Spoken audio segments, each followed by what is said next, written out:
Hi friends, I am Arnav from Delhi. मैं भी अपनी स्टोरी आप सबको बताना चाहता हूँ। तो सीधा स्टोरी में क्या आता है वो बताता हूँ। मैं दिल्ली का लड़का हूँ। मैं एक लड़की से बहुत प्यार करता था और शायद आज भी करता हूँ। पर क्या कहूँ, वो मुझे अब भूल गई है और मैं आज भी उसको याद करता हूँ। तो हुआ यूं कि जब मैं 10th क्लास में था, अपने एग्जाम खत्म होने के बाद मैं अपने होम टाउन गया था। मैं अपने फ्रेंड्स के साथ घूमने गया था और दिन भर एक दिन मैं अपने भाई के साथ पूल हाउस में खेलने गया था। अचानक से मुझे वहां एक लड़की दिखी जिसका नाम आरोही है।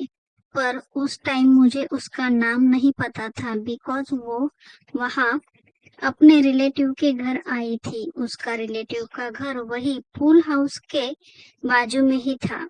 उसको मैं देख ही नहीं पाता था क्योंकि अच्छे नहीं लगता था। फ्रेंडशिप करने का मन तो किया पर उस टाइम मुझे बहुत डर लगता था कि कैसे बात करूं। पर एक दिन मैं बाजार में गया था, वहां पर घूम ही रहा था कि मेरे भाई ने देखा कि वहां एक लड़की है।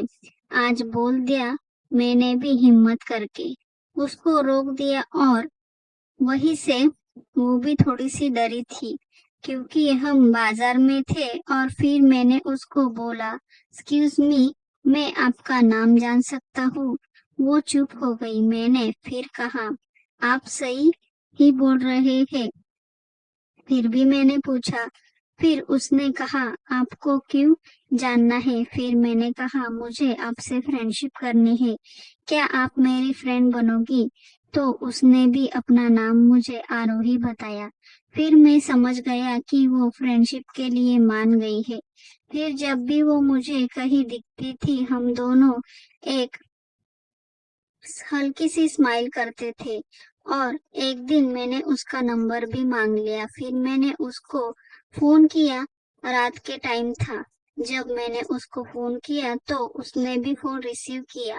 मैंने कहा उससे कि मैं कहाँ अर्नव। वो हंस गई और फिर नॉर्मल सी बात होने लगी। फिर क्या, ऐसे ऐसे ही बातें चलने लगी। घूमने को भी हम जाने का सोच ही रहे थे। इस तरह की बात हर राज होती रही। पर मुझे पता नहीं कि उसे कभी प्यार भी हो गया। पता नहीं चला वो भी करती है क्या नहीं, मुझे बस जानना था। और फिर एक दिन मैंने अचानक उसको कहा, आरोही, मुझे तुमसे कुछ कहना है। उसने कि भी कह दिया कि हाँ बोलो। पर मुझे डर सा लगने लगता था। वो बुरा तो नहीं मान जाएगी और मुझे सही बात करना भी तो नहीं आता था। फिर मैं क्या बताऊंगा उसे? फिर उसने कहा कि बताओ क्या कहना चाहते हो। मैंने कहा, कुछ नहीं, तुम बुरा मान जाओगी। और फिर उसने भी ओके कह दिया। रात को फिर मैंने उसको गुड नाइट बोला, स्वीट ड्रीम भी कहा और उसने भी सेम वही कहा। फिर मैंने सोच रहा था और स्वीट ड्रीम भी बोल दिया। उसके बाद थोड़ा टाइम बीत गया और एक दिन हम दोनों फिर सामने आ गए। फिर पता चला कि वो अपने घर जाने वाली थी। मुझे बहुत बुरा लगने लगा। अब मैं उसको देख नहीं पाऊंगा, पर क्या कर सकता हूँ अभी। उसकी भी स्टडी जरूरी है। और फिर वो चली गई। हमारी बात होते रह गई। एक दिन आरोही ने कहा, तुम मुझसे कुछ कहना चाहते थे ना? मैंने भी कहा, तुम अब तक याद है उस बात को? तो उसने कहा, हाँ बोलो, क्या कहना चाहते हो? फिर मैंने कहा, अच्छा ये बताओ, मैं तुमको कैसा लगता हूँ? उसने कहा, अच्छा लगते हो। थोड़ी सी खुश हो गई और मैंने इम्प्रेशन में अच्छा ही रहा। फिर मैंने उसको कहा, ओके, मैं तुमको बोल रहा हूँ पर प्लीज तुम बुरा मत मानना। तो उसने कहा, ओके। फिर मैंने अपने मन की सारी बात उसे कह दी। और फिर आरोही को मैंने फर्स्ट डे ही वो चुप हो गई। फिर उसने कहा, मुझे पता था तुम क्या सोच रहे हो? और मैंने उससे कहा कि तुम नाराज तो हो नहीं हो जाऊंगी, इसलिए मैं तुमको ये बात नहीं बोल रहा था। उसने कहा ऐसा नहीं है, लाइक करना कोई गलत बात नहीं है। फिर मैंने भी कहा मैं तुमको अपनी गर्लफ्रेंड बनाना चाहता हूँ, क्या तुम बनोगी?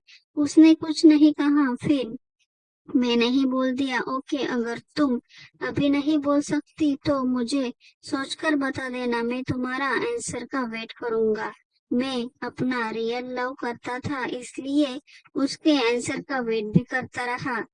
फिर मैंने एक दिन उसको फोन किया और फिर कहा कि तुमने ओके कहा। फिर मैंने फोन कट कर दिया। उस दिन उसके फोन का वेट करता ही रह गया, फिर कोई रिस्पांस नहीं आया। फिर उसके बाद मैंने सोच लिया अगर वो नहीं चाहती तो फोन करके उसे डिस्टर्ब क्यों करना। और फिर मैंने उसे फोन करना छोड़ दिया। अचानक से उसी टाइम उसका फोन आया, मैंने रिसीव किया। उसने कहा कि वो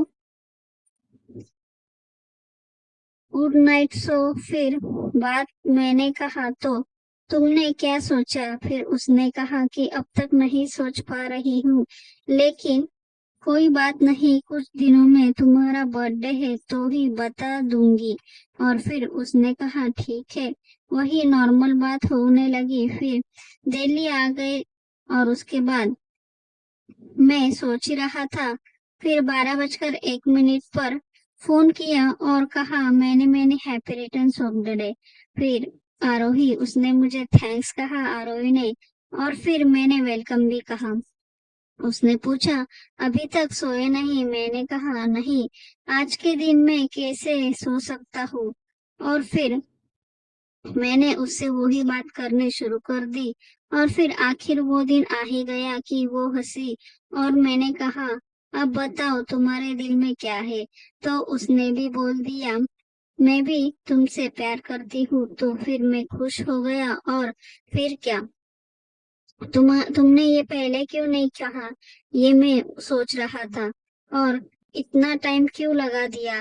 वो बोली मुझे भी पता नहीं कब तुम अच्छे लगने लगे, और फिर पता चला कि तुम दिल्ली चले गए। और फिर मुझे कुछ सोचने का टाइम भी चाहिए था, मुझे कहने से भी डर लगता था। और फिर मैं कैसे कहूँ ये भी सोच रही थी। और उसके बाद स्टोरी हमारे फोन पर ही चलती गई। फिर 11th के एग्जाम के बाद अपने होम टाउन गया और उसके भी कहा अपने रिलेटिव से घर पे जाकर आऊंगी, और उस टाइम वो भी नहीं आ पाई थी मेरे लिए। दिल्ली वापस आ गया। फिर मैं भी 12th में चला गया था। अब मेरी स्टडी भी हार्ड हो गई थी, इसके कारण हमारी बहुत कम फोन पर बात होने लगी, और जिस के कारण थोड़ा सा रिलेशन में गैप हो गया। After all time 12th exam के देने के बाद फिर होम टाउन आ गया। और फिर मुझे पता चला कि उसकी तो शादी हो गई। फिर मैं बहुत शौक में था, और आरोही ऐसा कैसे कर सकती है? पर पता नहीं क्यों, क्या रीजन हो सकता है, उसने ऐसा क्यों किया और शादी कर ली। फिर मैंने उसको लास्ट में मैसेज किया तुम खुश रहो, यही मेरी खुशी है, तुमको कभी दुख ना हो ऐसा ही मैं चाहूंगा, और मेरी गुड विशेस है for your happy married life. आज वो अब्रॉड में है और अब भी उसकी पिक देखते रहता हूँ। फिर क्या, अब क्या वो भी मुझे नहीं याद करती होगी? बट लाइफ में एक बार लड़कियां बहुत जल्दी अपने फर्स्ट लव को भूल जाती है, और लड़के कभी भी अपने फर्स्ट लव को नहीं भूल पाते, भूलना भी चाहे तब भी।